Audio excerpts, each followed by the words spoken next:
ओम नमो भगवते वासुदेवाय ओम नमो भगवते वासुदेवाय ओम नमो भगवते वासुदेवाय नारायणो नमस्कृत्यं नरं चैव नरोत्तमं देवीं सरस्वतीं व्यासं ततो जयमुदीरनष्टप्रायशब्दद्रक्ष नित्यं भागवतस्य भगवति उत्तम श्लोके भक्तिर्भवति नश्यति ओं करोति वाचालं मङ्गुं लङ्गायते हिरण्यकृपातमहं वन्दे श्रीगुरुदीनतारिणं परमानन्दमाधवं श्रीचैतन्येश्वरम् ओम अज्ञानतिमिरान्धस्य ज्ञानाग्नशलाकया चक्षुन्मीलितं येन तस्मै श्रीगुरुवे नमः नमः ओम विष्णुपदाय कृष्णप्रस्थाय भूतले श्रीमती जयपताक स्वामी इति नाम नमो अथर्वणितेर्मनगरुगतमुताय नगरग्रामधारी नमो विष्णुपदाय कृष्णप्रस्थाय भूतले श्रीमती भक्ति वेदांत स्वामी इति नाम नमस्ते सरस्वती देवे गौरवाणी प्रचारे निर्विशेष शून्यवधि भाषा देशधारणे जय श्री कृष्ण चैतन्य प्रभु नित्यानंद श्री अद्वैत गदाधर श्रीवासादि गौर भक्त वृंद हरे कृष्ण कृष्ण कृष्ण हरे हरे हरे राम राम राम हरे हरे हरे कृष्णा गर्ग संहिதை கோலோக காண்டம் அத்தியாயம் 20 சோ துர்வாசர்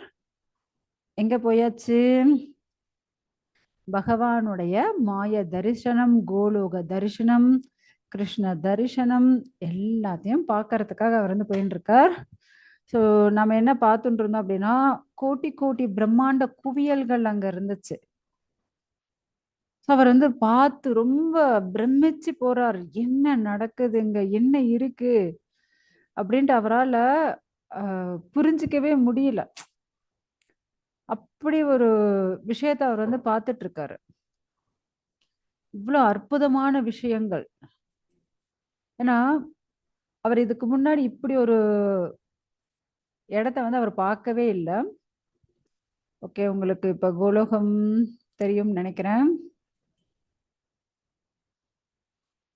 ஏன்னா அவர் இவ்வளவு நேரம் என்ன பண்ணிட்டு இருந்தாரு மேல கீழே அப்படின்னுட்டு எல்லா இடத்துலயும் சுத்தின்னு இருந்தாரு ஸோ இப்பதான் அவர் வந்து ஏன்னா இந்த ஃபுல் அண்டம் ஃபுல்லா தண்ணி ரொம்பிடுச்சு அதுல அந்த ஓட்டை எப்படி அந்த ஹோல் வந்துச்சு அந்த பகவானுடைய திருவடி பட்டு அந்த நகம் பட்டு அந்த 7 லேயர்ஸ் ஹோல் ஆயிடுச்சு இல்லையா ஸோ அதன் மூலியமா வெளியே வந்து பார்க்கிறார் இப்படி கோடானு கோடி பிரம்மாண்டங்களை பார்க்கிறார் அந்த கோடான கோடி பிரம்மாண்டங்கள் அதற்கு மேல பாக்குறார் அங்க என்ன இருக்கு அப்படின்னா வீரஜா நதி இருக்கு சோ அதெல்லாம் பார்த்து அப்படியே பிரமிச்சு போறார் என்னது இது வீரஜா நதியோட தரிசனம் அந்த நதி கரையில அப்படியே போறார் அவர் போனா அங்க என்ன இருக்கு அப்படின்னா கோலோக விருந்தாவனம் இருக்கு அப்படியே அந்த கோலோக விருந்தாவனத்தினுடைய அழக வந்து பாக்குறாரு ஓ இதுதான் கிருஷ்ணருடைய லோகம் போல் இருக்கு அப்படின்னுட்டு அவர் வந்து அந்த துர்வாச முனி வந்து அந்த கோலோகத்துக்குள்ள நுழையிறார் சாக்ஷாத் கோலோகத்துக்குள்ள பிரவேசிக்கிறார் அங்க விருந்தாவனம் இருக்கு கோவர்தனம் இருக்கு அழகிய யமுனை நதி இருக்கு ஸோ அதெல்லாம் பார்க்கும்போது அந்த ரிஷிக்கு அப்படியே ரோமாஞ்சனம் ஆகுது ஏன்னா அந்த லோகமே எப்படி இருக்கு அப்படின்னா கோடான கோடி சூரிய பிரகாசமா இருக்கான் எண்ணற்ற கோடி அதாவது infinitive of suns countless of சன்ஸோடைய பிரகாசம் அவ்வளவு திவ்யமா இருக்கு அதை அப்படியே பாக்குறாரு சாக்ஷாத் பரிபூரணமான புருஷோத்தமன் அவர் ராதா வல்லவன் அவர் ஸோ அந்த எண்ணற்ற கோப்பர்கள் கோப்பியர்கள் கோடிக்கணக்கான பசுக்கள் இடையர்கள் எல்லாரும் இருக்காங்க அந்த பிரம்மாண்டத்தினுடைய தலைவரான பகவான் ஸ்ரீ ஹரி அந்த கோலோகத்தினுடைய தரிசனத்தை பார்க்கிறார் அந்த முனிவர் ஸ்ரீ கிருஷ்ணர் இவரை பார்த்த உடனே அப்படியே சிரிக்கிறார் அவருடைய சிரிப்பிலேயே மயங்கி போறவங்க தானே எல்லாரும் அப்படியே அவருடைய அந்த அழகான சிரிப்பு அந்த சிரிப்பை பார்த்த உடனே மயங்கி போறாரு அப்படியே என்ன பண்றதுன்னே தெரியல அப்படி ஒரு சந்தோஷம் ஆனந்தம் அவருக்கு வந்துடுது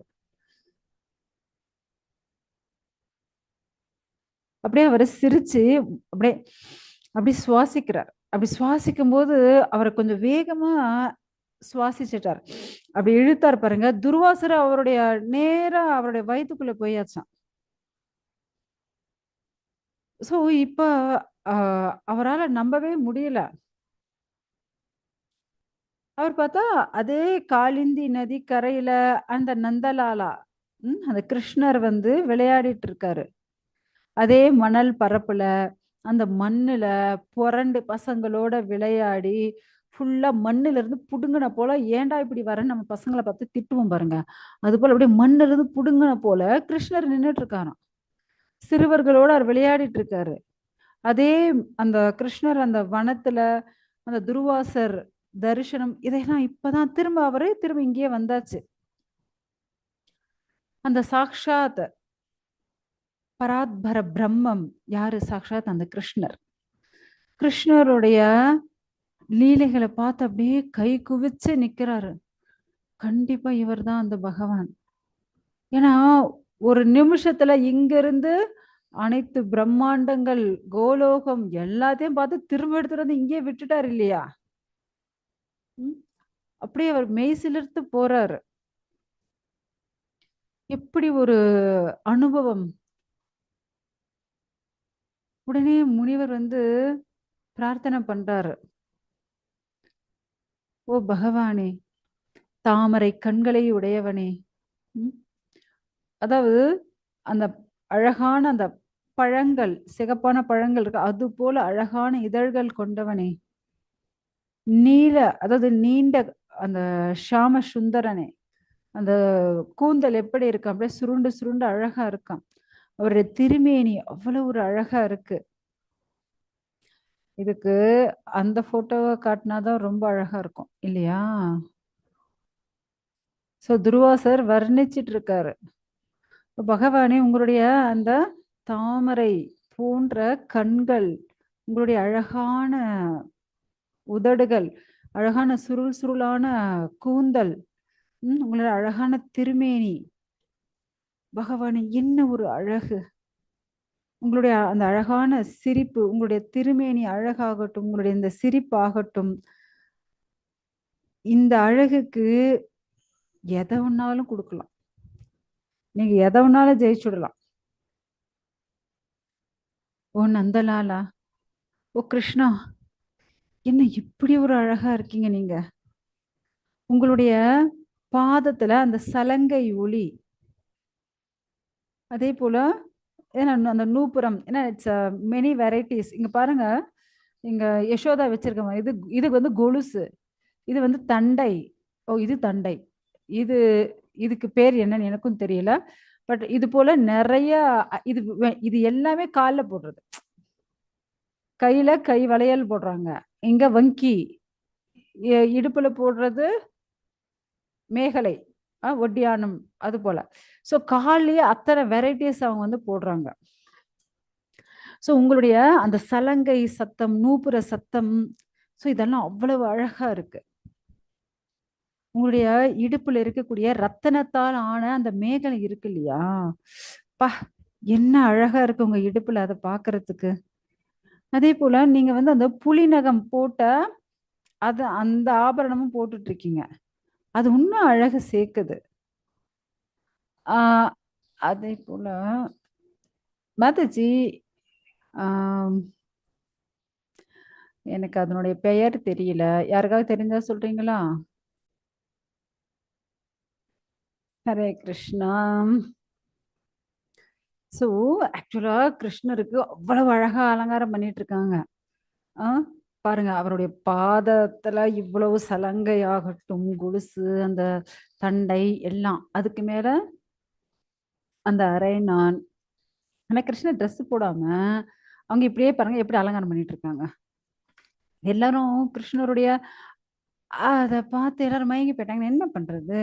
ஏன்னா இப்ப பெண்களுக்கு வந்து அரை முடின்னு கட்டுவாங்க இல்லையா, அதை மூடுறதுக்காக. இப்ப நம்மளுடைய கிருஷ்ணருக்காக, அதாவது இந்த வாழமணி, குஞ்சுமணி அப்படின்னு, அதாவது அந்த இடத்த அப்படியே மூடுற மாதிரி அழகான ஒரு தங்கத்தால, அழகான அந்த வைர வைடூரியங்களால, ரத்தனங்களால செஞ்சதை அப்படியே கிருஷ்ணருக்கு அதை மூடுற மாதிரி அதையும் கட்டிட்டு இருக்காங்களாம். யாரு? நம்ம யசோதா. சோ அப்படியே மண்ணுல புரண்டுட்டு இருக்காரு. அது என்னன்னா தங்க நகையா இருக்கட்டும், வைர நகையா இருக்கும், வைர வைடூரியங்களா இருக்கட்டும், ரத்தனமா இருக்கட்டும், என்னன்னா இருக்கட்டும். ஆனாலும் நம்ம கிருஷ்ணர் எப்படி பண்ணுவாரு? மண்ணுக்குள்ள போய் விழுந்து பசங்களோட விளையாடி ஃபுல்லா மண்ணுல இருந்து வெளியே வந்த மாதிரிதான் இருப்பார். சோ இதையெல்லாம் பாக்குறாரு யாரு? துர்வாசர். இப்படி ஒரு காட்சிய யாரால பார்க்க முடியும்? ம். அவருடைய புலி நகம் போட்டிருக்காரு. எத மூடணுமோ அதுக்கான அந்த மணிய போட்டிருக்காரு. அதுக்கும் ஒண்ணு அந்த அம்மா ரெடியா ஃபிக்ஸ் பண்ணி விட்டு வச்சிருக்காங்க. ம். அந்த யமுனா நதி கரையில இப்படி மண்ணோட மண்ணா பொரண்டு விளையாடி சந்தோஷமா இருக்காரு அவரு. அப்படியே அவருடைய அழகு எப்படி இருக்கு அப்படின்னா, பூரண சந்திரன் எப்படி இருப்பாரோ அப்படி ஒரு அழகாம். அதே பூரண சந்திரன் நீலமா இருந்தா எப்படி இருப்பாரோ அப்படி இருக்காராம் கிருஷ்ணர். ஏன்னா நீல மேக ஷாமன் அல்லவா? அந்த நீல மேகமா அதாவது நீல கலர்ல சந்திரன் இருந்தா எப்படி இருக்கும்? அப்படி இருக்காராம். இங்க ஏன் கிருஷ்ணர் இப்படி இருக்காரு அப்படின்னா, அந்த அம்மா மேக்கப் போட்டுட்டு இருக்காங்க. புரியுது இல்லைங்களா? அப்புறம் அலங்காரம் மேக்கப் எல்லாம் போட்டுட்டு இருக்காங்க கிருஷ்ணருக்கு. அதனால தான் அவரு நீல மேகமா தெரியாம கொஞ்சம் சத்த குட்டியா தெரிஞ்சுட்டு இருக்காரு. சோ நீல மேகத்தோட அந்த சுருண்ட கூந்தலோட அப்படியே மின்னல போல இருக்காராம். அந்த தலையில வந்து அழகான அந்த மகுடம் எல்லாம் வச்சுட்டு இருக்காங்க கிருஷ்ணருக்கு. சோ கிருஷ்ணராகட்டும், பலராமராகட்டும் அப்படி ஒரு பேரழகு. ஏன்னாங்க பலராமர் வந்து பயங்கர பியூர் ஒயிட். ஆனா இவரு நீலமேக ஷாமனா இருப்பாரு இல்லையா? இவங்க 2 பேரும் என்ன பண்ணுவாங்க? அப்படியே விடிய காத்தால எழுந்திருச்சு, அப்படியே அவங்க என்ன பண்ணுவாங்க? யசோதை கிட்ட பால் குடிச்சிட்டு, அவங்க என்ன அலங்காரம் பண்ண அலங்காரம் பண்ணிட்டு அப்படியே போய் மண்ணுல புரண்டு விளையாடி, பசங்களோட ஆடுறது, பாடுறது இப்படிதான் நடந்துட்டு இருக்கும். இப்படி துர்வாசர் வந்து பார்த்துட்டு இருக்காரு. என்ன இது பகவான்! கிருஷ்ணா, இப்படி ஒரு பாக்கியம் எனக்கு கிடைச்சதே! இதை தவிர வேற எதுவுமே எனக்கு தேவையில்ல. உன்னுடைய தரிசனம் இருக்கு இல்லையா? இந்த அழகான தரிசனம். இது ஒண்ணே போதும் எனக்கு. அப்படின்னுட்டு துர்வாசர் என்ன பண்றாராம்? நான் உங்கள இப்படியே ஜெபிச்சுண்டே, உங்கள இப்படியே தியானம் பண்ணிட்டு இப்ப நான் பார்த்தேன் இல்லையா? உங்களோட அழகு, ஆக்சுவலா மொத்த அழகு கிருஷ்ணர் கிட்ட இருக்கு. சோ அந்த மொத்த அழகையும் இப்ப பார்த்தாச்சு துர்வாசர். இதையே நான் வந்து தியானம் பண்ணி ஜெபிச்சுட்டே இருக்க போறேன். அதனால நான் வந்து வடக்கு நோக்கி பத்ரிகாசிரமத்த அந்த இடத்துக்கு போறேன். நான் அங்கேயே உங்களையே நினைச்சுண்டு தியானம் பண்ணிட்டு நான் இப்படியே இருந்துடுறேன். இதுக்கு மேல எனக்கு வேற ஒண்ணுமே வேண்டாம். அப்படின்னு சொல்லியாச்சாம். சொல்லிட்டாரு, கிளம்பிட்டார். சோ கர்கமுனி சௌனகாதி ரிஷிகளுக்கு சொல்றாரு. இப்படி நாரதரோ பகலாஸ்வனுக்கு சொல்லிட்டு இருக்காரு. பகவானுடைய அந்த அழகு. ம். அதெல்லாம் சொல்லிட்டு இருக்கும்போது ஏன்னா இந்த பௌதிக லோகத்துல நீங்க பார்த்தீங்க அப்படின்னா, ஏன்னா இப்ப நம்ம வந்து கலியுகத்துல இருக்கோம். இல்லையா? இந்த கலியுகத்துல நெறைய குற்றங்கள் அதிகமா இருக்கு. ஆனா யார் ஒருத்தர் இப்படி கிருஷ்ணர நினைச்சு ஏங்கி அவர நினைக்கிறாங்களோ, பாடுறாங்களோ, அவருடைய லீலைய கேட்கறாங்களோ, அவங்க எல்லாருக்கும் இந்த கலியுக குற்றங்கள் யாரெல்லாம் இந்த கிருஷ்ணருடைய அழக பார்க்கறாங்களோ, அவங்க எல்லாருக்கும் இந்த கலியுகம் ஏன்னா கிருஷ்ணருடைய புகழ கேட்கிறதாகட்டும், கிருஷ்ணர புகழறதாகட்டும். இந்த குற்றங்கள்ல இருந்து கலியுக குற்றங்கள் அவங்க பக்கத்திலே நெருங்கவே நெருங்காது. தர்ம, அர்த்த, காம, மோக்ஷம் அனைத்து புருஷார்த்தமும் அவங்களுக்கு கிடைச்சிடும். ஏன்னா அப்படி ஒரு சிரேஷ்டமானவர் கிருஷ்ணர். அந்த கிருஷ்ணருடைய அழகாகட்டும், அவருடைய லீலையாகட்டும், அவருடைய புகழாகட்டும், அனைத்துமே அவ்வளவு சிரேஷ்டமானது அப்படின்னுட்டு அவர் வந்து சொல்லிட்டு இருக்காரு. உடனே சௌனகாத ரிஷிகள் வந்து கேட்கிறாரு. அப்புறம் அப்புறம் அப்புறம் என்னாச்சு? அ அந்த மிதிலை மகாராஜா பகுலாஷ்வன் அப்புறம் என்ன கேள்வி கேட்டாரு நாரதர் கிட்ட? அத சொல்லுங்க. ஏன்னா அவ்வளவு உற்சாகமா இருக்காங்க அவங்க. அ அடுத்து என்ன கேட்டாங்க? என்ன சொல்லுங்க அப்படின்னுட்டு அவர் வந்து ரொம்ப உற்சாகமா கேட்கிறாரு. இப்ப வந்து கர்கமுனி வந்து சொல்ல ஆரம்பிக்கிறாரு. இந்த அவ்வளவு ஞானம் மிகுந்தவர். யாரு? இந்த பகுலாஷ்வர். சோ அவர் வந்து கிருஷ்ணருடைய சரித்திரத்த அப்படி பணிவோடு அப்படியே கை கூப்பிண்டு கேட்கிறாராம். எனக்கு உண்மை சொல்லுங்க. கிருஷ்ணருடைய சரித்திரத்த உண்மை சொல்லுங்க. அப்படின்னுட்டு அவர் வந்து கேட்டுட்டு இருக்காராம். அவரு பகுலாஷ்வன் என்ன சொன்னாரு தெரியுமா? ஓ! நாரத ரிஷியே, அந்த பரமானந்த விக்கிரகமான சாக்ஷாத் ஸ்ரீ கிருஷ்ணர் இருக்காரு இல்லையா? அவர் நிறைய விசித்திரமான லீலைகள்லாம் செஞ்சிருக்காரு. முக்கியமா அவருடைய அவதாரம் மூலம் என்ன? அந்த மங்களகரமான சரித்திரத்தெல்லாம் எனக்கு சொல்லுங்களேன். ஏன்னா அவருடைய சரித்திரத்தை கேட்கறது எனக்கு அவ்வளவு ஒரு விருப்பம் இருக்கு. எனக்கு அப்படி ஒரு ஆனந்தத்த குடுக்குது அது. அது எனக்கு வார்த்தைகளா வரல. எனக்கு அப்படி ஒரு ஆனந்தத்த குடுக்குது. கிருஷ்ணருடைய அந்த ரூபத்தின் லாவண்யம். நீங்க சொல்லும்போது, அத கேட்கும்போது என் கண் எதிர்ல கிருஷ்ணர் நிக்கிறாரு. தயவு செஞ்சு எனக்கு இன்னும் சொல்லுங்க. இவரு அப்படி கேட்கும்போது, அந்த உற்சாகமா கேட்கும்போது நாரதர் சொல்றாராம், "ஓ மன்னா, உனக்கு அ அனைத்து நல்லதும் நடக்கட்டும். உன்னுடைய அனைத்து பாராட்டுகளும் உனக்கு உரித்தாகுக." ஏன்னா, பகவான் ஸ்ரீ ஹரி இந்த கிருஷ்ணருடைய மங்களகரமான இந்த சரித்திரத்த யார் இப்படி ரொம்ப ஆசையோட கேட்குறாங்களோ, ஏன்னா கிருஷ்ணர் விருந்தாவனத்துல அவ்வளவு சந்தோஷமான அவர் வளர்ந்த அந்த லீலைகள் இருக்கு இல்லையா? அது அப்படி வர்ணிக்கப்பட்டிருக்கு. இந்த கோலோக காண்டத்தினுடைய ரகசியமே என்ன அப்படின்னா, பரம அற்புதமானது. ஏன்னா கோலோகத்துல தான் ராசமண்டலம் இருக்கு. சாக்ஷாத் ஸ்ரீ கிருஷ்ணரே இருக்காரு கோலோகத்துல. அப்படியாப்பட்ட அந்த பகவான் நிகுஞ்சனம் வனம், அந்த நிகுஞ்ச வனத்துல ஸ்ரீ ராதையோடைய அவர் இணைஞ்சு இருக்காரு. அப்படி ஒரு அவர் ஞானமயமானவர் அந்த பகவான். கோலோகத்துல அனைத்து வைபவங்களும் பூரணமாக இருக்கு. அப்படியாப்பட்ட அந்த கோலோகம் அங்கிருந்து வந்தவர். அந்த பகவானுடைய லட்சணங்கள், அந்த பகவானுடைய வைபவங்கள், அந்த பகவானை பற்றி நம்ம சாஸ்திரங்கள்ல இப்படி கேட்க கேட்க நம்மளுடைய அனைத்து கல்மஷங்கள் அனைத்தும் நம்மளை விட்டுட்டு போயிடும். நமக்கு நற்குணங்கள் இன்னும் நிறைய வளருமா. யார் ஒருத்தர், அதாவது இப்ப சத்திரியர்கள் கேட்டாங்கன்னு வச்சுக்கோங்க, அவங்க ரொம்ப பராக்கிரமசாலியா மாறிடுவாங்க. அதாவது பிராமணர்கள் இதை கேட்டாங்க அப்படின்னா சாஸ்திரத்துல பெரிய வல்லுநர்களாக மாறி விடுவார்கள்.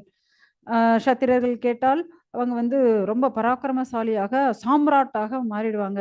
வைஷ்யர்கள் இப்ப கிருஷ்ண லீலை இப்ப நம்ம பேசணும் இல்லையா, அந்த கிருஷ்ணருடைய அழகு அந்த லீலை அதெல்லாம் யாரெல்லாம் கேட்குறாங்களோ அவங்க அனைத்து செல்வத்துக்கும் அதிபதியாக மாறிவிடார்கள். சூத்திரர்கள் இதை கேட்டாங்க அப்படின்னா இந்த உலக பந்தத்திலிருந்து விடுதலை ஆயிடுவாங்க. யார் ஒருத்தர் பலனே எதிர்பாராது இத படிக்கிறாங்களோ, யார் ஒருத்தர் இத கேட்கிறாங்களோ அவங்க ஜீவமுக்த நிலைக்கு போயிடுவாங்க. பக்தி பரவசத்தோட தினம் தினம் இந்த கிருஷ்ண சந்திரனுடைய அழக நினைச்சு நினைச்சு அவங்க நேராக கோலோக தாமத்திற்கே போவாங்க. அவ்வளவு சிரேஷ்டமானது இந்த அத்தியாயம் அப்படின்னுட்டு இதோட நமக்கு இந்த முதல் ஸ்கந்தம் கோலோக காண்டம் முடியறது. 20வது அத்தியாயம் இதோட நமக்கு முடிஞ்சிருச்சு. அடுத்தது என்ன அப்படின்னா, அடுத்தது நமக்கு விருந்தாவன காண்டம். ஓகேங்களா? விருந்தாவன காண்டம் அதுல என்ன இருக்கு, அதுல எத்தனை அத்தியாயங்கள் இருக்கு அப்படின்னுட்டு நம்ம பார்க்கலாம். அதுல நமக்கு 26 அத்தியாயங்கள் இருக்கு. ஓகேங்களா?